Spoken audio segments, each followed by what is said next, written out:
ভবিষ্যতে নানান ধরনের এমবার্গো দিতে পারে ইন্ডিয়া, আমেরিকা, বোথ, দুই শক্তি। আমি তো বলবো এখন পরাশক্তি তারা। আমি তো আগেই বলেছি, বারবারই বলেছি যে এই সরকারকে নিয়ে, এই দখলদার বাহিনীকে নিয়ে খুব বেশি কিছু বলবো না, কারণ তাদের সময় সমাগত।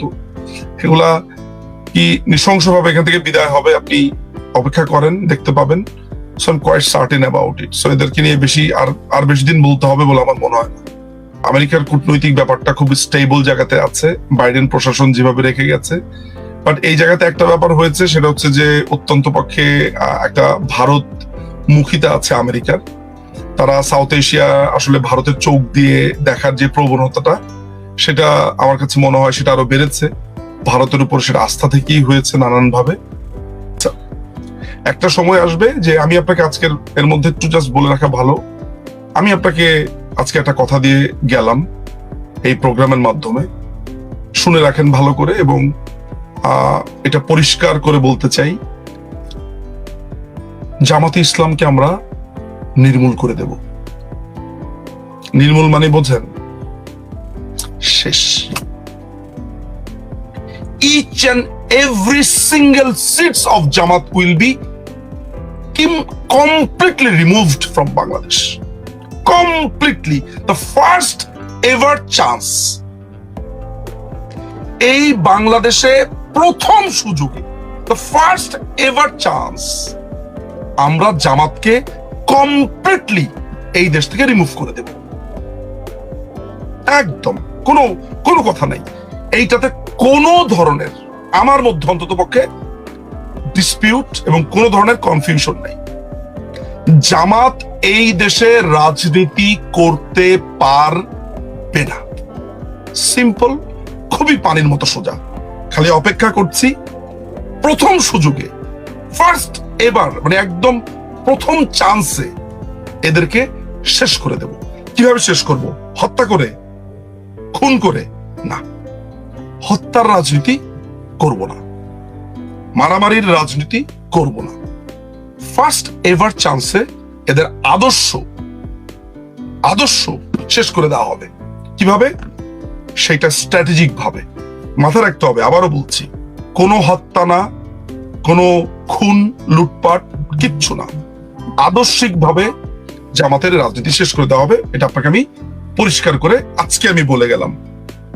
এবং এদেরকে রিমুভ করবার জন্য, এদের কারণে যেটা আপনি প্রশ্নটা করেছেন যে বিএনপি কে এরা এর আগেও অর্ধেক গিলে খেয়েছে বা অর্ধেকেরও বেশি, যাদের কারণে প্রফারও করতে হয়েছে। আপনার খালেদা জিয়ার সাথে, বেগম খালেদা জিয়ার সাথে দেখা করুক আর যাই করুক না কেন, হোয়াট এভার ইট ইস, আমি আপনাকে পরিষ্কার করে বলে দেই, যদি বিএনপি জামাতকে ছেড়ে না আসে, বিএনপি কে আস্ত শেষ করে দেবে এই জামাত, একদম নির্মূল করে দেবে বিএনপি কে। বিএনপি আমি জানি না বোঝে কি বোঝে না, জানে কি জানে না, হোয়াট এভার, কিন্তু এটা আমার অ্যাজ এ দূরের থেকে এটা মনে হয় বিএনপির সিদ্ধান্ত বিএনপি নিজে নেবে। তবে জামাত থেকে তারা যদি না আসতে পারে, সরে না আসতে পারে, তাহলে বিএনপি শেষ হয়ে যাবে।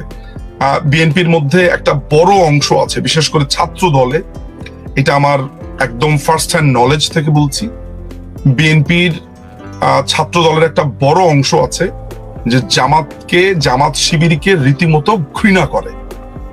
অফ দ্য টপিকে এবং অফ দ্য রেকর্ডে এই শিবিরগুলোকে দেখলেই ছাত্রদল ট্যাং করে মানে মাথা গরম হয়ে যায়।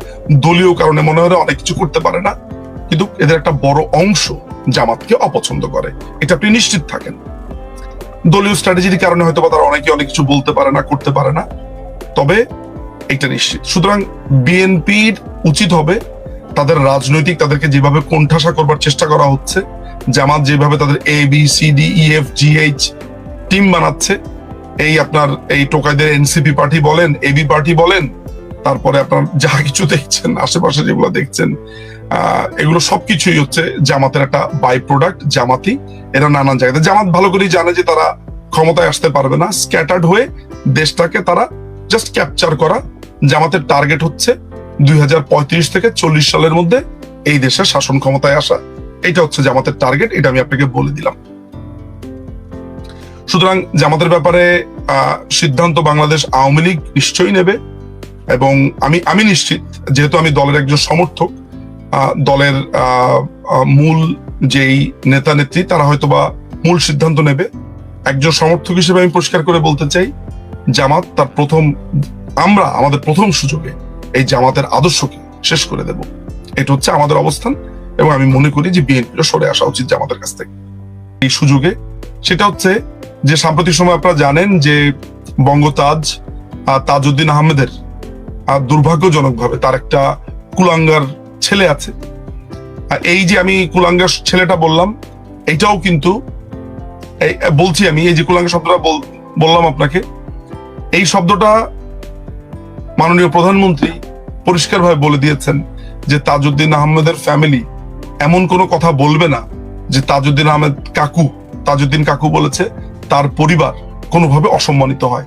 কিন্তু sometimes I can't resist myself, I can not help it, মুখ দিয়ে চলে আসে, তাই আমাকে এইভাবে বলতে হলো। যে কথাটা আপনাকে বলতে নিয়েছি যে মাননীয় প্রধানমন্ত্রীর কাছে একবার আমি বলেছিলাম যে আপা এই সোহেল তাজ যা করছে, যে নোংরামো করছে আপনাকে নিয়ে বা বাংলাদেশ আওয়ামী লীগকে নিয়ে, যেভাবে বঙ্গবন্ধু পরিবারকে নিয়ে করছে, এটা একটা শেষ দেখা দরকার। আমরা এইসব ব্যাপারে পরিষ্কারভাবে লিখতে চাই, বলতে চাই। উনি পরিষ্কার করে আমাকে বলে দিয়েছেন, আমার স্মৃতিতে সমুজ্জ্বল যে খবরদার, এভাবে বলেছে, no, not a single word against Tajuddin Ahmed কাকুর ফ্যামিলিকে নিয়ে কোনো ধরনের বিরূপ মন্তব্য করবে না। আমি তারপর আপাকে বলার চেষ্টা করেছিলাম যে আপা ও যা করছে এটা নিজেকে মানানো যায় না, বলে যে না, এগুলো সহ্য করতে হবে। ও যদি আমাকে এই ধরনের নোংরামো করে আজে বাজে কথা বলে ও শান্তি পায়, ওকে শান্তি পেতে দাও, কিন্তু তাজউদ্দিন আহমেদের ফ্যামিলি কোনোভাবে কোনো জায়গাতে যাতে অপমানের মধ্যে দিয়ে না পড়ে। তিনি এতটাই তাজউদ্দিন আহমেদকে রেসপেক্ট করেন, অথচ বঙ্গবন্ধুর পরিবারকে তাজউদ্দিন আহমেদের একটা শত্রু হিসেবে দেখানোর প্রয়াস এরা করে বা চেষ্টা করে এই লোকগুলো। এটা হচ্ছে আমার একদম ব্যক্তিগত অভিজ্ঞতা লব্ধ থেকে বলা, এই হচ্ছে মুজিবনগরের গল্প। জি ধন্যবাদ। আমি একটু সংক্ষেপে যদি একটা কথা বলেন, আমার প্রশ্ন যেগুলো আপনার কথার প্রেক্ষিতে, যেহেতু সোহেল তাজের কথাটা বলছিলেন, সোহেল তাজ তো বাংলাদেশের রাজনীতিতে কোনো তার পরিচিতি ছিল না। নেত্রী, আওয়ামী লীগের নেত্রী তাকে ধরে এনে স্বরাষ্ট্র উপমন্ত্রী বানালেন। আপনি কি মনে করেন না এই যে একটা যে তার যে যোগ্যতা নাই, তাকে একটা এমন একটা হায়ার পজিশন নিয়ে আসার কারণেই তার মাথা এলোমেলো হয়ে যায়? এবং এর জন্য তো আমি যদি বলি যে তার যোগ্যতা নাই কিন্তু প্রধানমন্ত্রী তাকে এনেছেন, তাহলে আলটিমেটলি এন্ড অফ দ্য ডেতে প্রধানমন্ত্রীর দিকেই প্রশ্ন তোলা হয়। সেই প্রশ্ন তুলবার ঔদ্ধত্য আমি দেখাবো না। দেখেন, প্রত্যেকটা মানুষের মধ্যেই সম্ভাবনা আছে। মাননীয় প্রধানমন্ত্রী এই ছেলেটির মধ্যে সম্ভাবনা দেখেছিলেন। তাজউদ্দিন আহমেদের ছেলে, তার সংগঠন সম্ভাবনা নিশ্চয়ই তিনি দেখেছিলেন, কোনো না কোথাও তার প্রতিভা দেখেছিলেন, এবং এই ছেলেটিকে বঙ্গবন্ধু কন্যা ভালোবাসেন। আমার সাথে কথাবার্তা যখন আমি হচ্ছিল, তখন নেত্রী তার পছন্দের খাবার কি খেতে ভালোবাসতো, তারপরে তার স্ত্রী যখন, মানে অনেকগুলো গল্প, ব্যক্তিগত গল্পগুলো এমন ছিল যে স্মৃতি রোমন্থন। নট এ সিঙ্গেল ওয়ার্ড এই আপনার সোহেল তাজকে তিনি অপমানজনক কিছু বলেছেন আমার কাছে, তিনি স্মৃতির রোমন্থন করেছেন। এ থেকে আমি বুঝতে পেরেছি যে তিনি এই ছেলেটিকে অসম্ভব স্নেহ করতেন, এবং তার কথাবার্তাতে তিনি আহত হয়েছেন, কিন্তু কোনো তিনি শব্দ করেননি, শুধু মাথা নিচু করে শুধু শুনে গেছেন, আর কিচ্ছু বলেননি তিনি। এবং আমি মনে করি যে নেত্রী তাকে, তার মধ্যে হয়তোবা কোনো প্রতিভা পেয়েছিল বা মনে করেছিল যে একে দিয়ে সম্ভব, কিন্তু এই ছেলেটি তার নিজের সমস্ত কিছু সে নিজেই ধ্বংস করেছে। আচ্ছা, ধন্যবাদ আপনাকে। আমরা আজকে আরেকটি খুব গুরুত্বপূর্ণ আলোচনা, যেটা আপনি এটা কাকতালীয় কিনা বা পরিকল্পিত কিনা আমি জানি না ঠিক। আজকে 17ই এপ্রিল মুজিব দিবস, মুজিবনগর সরকারের আজকে দিবস। ঠিক আজকেই পাকিস্তান থেকে একটি প্রতিনিধি দল এসে পররাষ্ট্র উপদেষ্টা তৌহিদ হোসেনের সাথে মিটিং করছেন। তো আপনি একে ডয়েচে ভেলির গতকালকে একটা প্রতিবেদন সেখানে ছাপিয়েছে। তারা বলছিলেন যে পররাষ্ট্র মন্ত্রণালয়ের একটা সচিবের বরাত দিয়ে তারা লিখেছেন যে বাংলাদেশ সরকার নাকি প্রস্তুতি নিচ্ছে $4.52 মিলিয়ন তারা ফেরত চাইবে বাংলাদেশের পাওনা হিসাবে পাকিস্তানের কাছে। আপনি কি মনে করেন আজকের অনুষ্ঠানে এটি কি আসলে তারা কি চাইবে, নাকি এটা জাস্ট ডয়চে ভেলের আমি বলছি আপনাকে এক কথা দিয়ে উত্তর দেই। প্রথমত হচ্ছে খুব হাস্যকর বিষয়, এটা তারা পারবে না। আর দ্বিতীয় হচ্ছে যে ডয়চে ভেলের বাংলা বিভাগটা চালায় আরাফাতুল ইসলাম নামে একটা আস্ত রাজাকার সন্তান আরাফাতুল ইসলাম। সুতরাং ডয়চে ভেল কি বললো না বললো এটা আমার কাছে কোনো সংবাদ না। এই রাজাকার সন্তান আরাফাতুল ইসলাম, তার মাধ্যমে চলা ডয়চে ভেল, এটা আমার কাছে কোনো গুরুত্ব বহন করে না। আচ্ছা, বুঝলাম। আমি আরেকটা প্রশ্ন করব আজকে, আপনি কি মনে করেন যে আমাদের বাংলাদেশে বিহারিরা একটা বড় সমস্যা, এটা তাদের নিজেদের জীবনযাপন নিয়েও সমস্যা, এবং এটা বাংলাদেশের আপনার এই আইন শৃঙ্খলার পরিস্থিতির একটা বিরাট একটা নেতিবাচক ভূমিকা রাখে এই বিহারিরা কি দেশে ফেরত নেওয়ার জন্য কোন প্রচেষ্টা আগেও হয়নি, এখন কি হবে কিনা, বা এই সরকার চেষ্টা করবে কিনা? দেখুন, আমার এই বিহারিদের ব্যাপারে আমার একটা বড় রকমের ফার্স্ট হ্যান্ড অভিজ্ঞতা আছে। আমি জাতি হিসেবে বিহারি জাতিকে নিয়ে কোনো ধরনের মন্তব্য করব না, কারণ ন্যাশনালিটি, জাতি, ধর্ম, বর্ণ এগুলো নিয়ে আমি কোনো ধরনের মন্তব্য করতে চাই না। কিন্তু পার্টিকুলারলি বাংলাদেশে এই বিহারির বেশ একটা বড় অংশ চুরি, ডাকাতি, রাহাজানি, হত্যা, ধর্ষণ, খুন, ছিনতাই এই ধরনের অপরাধের সাথে সংযুক্ত বলে পুলিশের ডাটা বলছে। বাংলাদেশের আইন শৃঙ্খলা বাহিনীর একটা বড় ধরনের ডাটা আছে, যেখানে দেখা যাচ্ছে বিশেষ করে মোহাম্মদপুরে এরা একটা নরক তৈরি করেছে। তেমনটাই আমরা জানি। আমি একটা দীর্ঘ সময় আমার স্কুল এবং কলেজ দুটোই হচ্ছে Dhaka residential model school and college. ফলে আমার স্কুলের ঠিক কর্নার অর্থাৎ পশ্চিম দিকটাতে, পশ্চিম দিক বলবো আমি, সেই জায়গাটাতে এই জেনেভা ক্যাম্প আছে। আমরা দেখেছি যে কি ভয়ঙ্কর এদের অবস্থা, এরা সেই জায়গাটাতে কিভাবে টেরোরাইজ করে রেখেছে।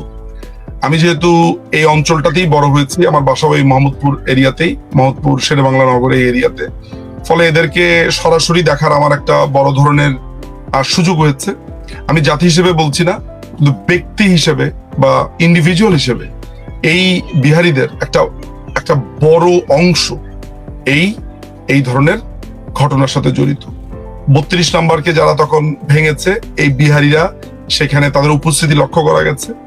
এবং পাকিস্তান থেকে আগত বা পাকিস্তান থেকে এসে বাংলাদেশে আইএসআই হয়ে কাজ করছে বা এখানকার ইউনিভার্সিটিতে পড়ছে, তাদেরকে সেখান থেকে আমরা ব্লগ করতে দেখেছি, তাদের উল্লাস আমরা দেখেছি। গণভবনের লুটপাটের সময় এই টোকাইদের সাথে এই বিহারিদের একটা বেশ বড় অংশ সেখানে যুক্ত ছিল, আমরা সেটা দেখেছি। সুতরাং এদের ব্যাপারে এই টোকাই দখলদার সরকার কোনো সিদ্ধান্ত নিতে পারবে না, এদের পক্ষে সেটা সম্ভব না। এদের ব্যাপারে সিদ্ধান্ত নিতে হলে আমি মনে করি বাংলাদেশে মুক্তিযুদ্ধের বা মুক্ত বুদ্ধির একটা সরকারের প্রয়োজন। এদের জন্য আজীবনের জন্য এদের ব্যাপারে একটা সিদ্ধান্তে আসা হবে। এদেরকে সিদ্ধান্তটা হচ্ছে যে যেহেতু তাদের দেশ হচ্ছে পাকিস্তান, তাদেরকে আইনিভাবে কার্যকর যাতে হয়, আইনিভাবে তাদেরকে তাদের মূল দেশে পাঠিয়ে দেওয়ার জন্য সমস্ত রকমের চেষ্টা করা হবে বলে আমি মনে করি। এবং এরা যেহেতু তাদের নিজেদের দেশ হচ্ছে পাকিস্তান, সেখানে তাদের আসল দেশ জন্মেছে তারা, বা সেটা তাদের মূল জায়গা, সুতরাং আইনিভাবে যা যা করা সম্ভব আমি মনে করি সামনের দেশের মুক্তিকামী সরকার বা মুক্তিযুদ্ধের সরকার সেটা নিশ্চয়ই এই ব্যাপারে খেয়াল রাখবে বলে আমি অন্ততপক্ষে বিশ্বাস করি। এখন এখানে একটু প্রশ্ন চলে আসে, তাহলে গত 17 বছর আওয়ামী লীগ ক্ষমতা ছিল, আওয়ামী লীগ কি চেষ্টা করেছে ওদেরকে ফেরত দেওয়ার জন্য, বা পারেনি কেন? এটার জন্য অনেকগুলো ইনিশিয়েটিভ নেওয়া হয়েছিল, অনেকগুলো চেষ্টা করা হয়েছিল। এটা একটা জটিল পথ, সরকারের অনেক গুরুত্বপূর্ণ বিষয়াদি থাকার পরেও সরকার এই ব্যাপারটাতে হয়তো বা খুব বেশি এমফাসিস করেছে বলে আমার মনে হয় না। কিন্তু এইবারের ঘটনা থেকে নিশ্চয়ই আমরা অনেক কিছু শিখতে পেরেছি, জানতে পেরেছি। আমি নিশ্চিত বাংলাদেশ আওয়ামী লীগ তারা যাতে স্বদেশে আরাম করে ফিরতে পারে সেটার ব্যবস্থা আমরা করার চেষ্টা করব বলে আমি অন্ততপক্ষে আমার দলের কাছে এই আবেদনটা রাখতে পারি, আমি মনে করি।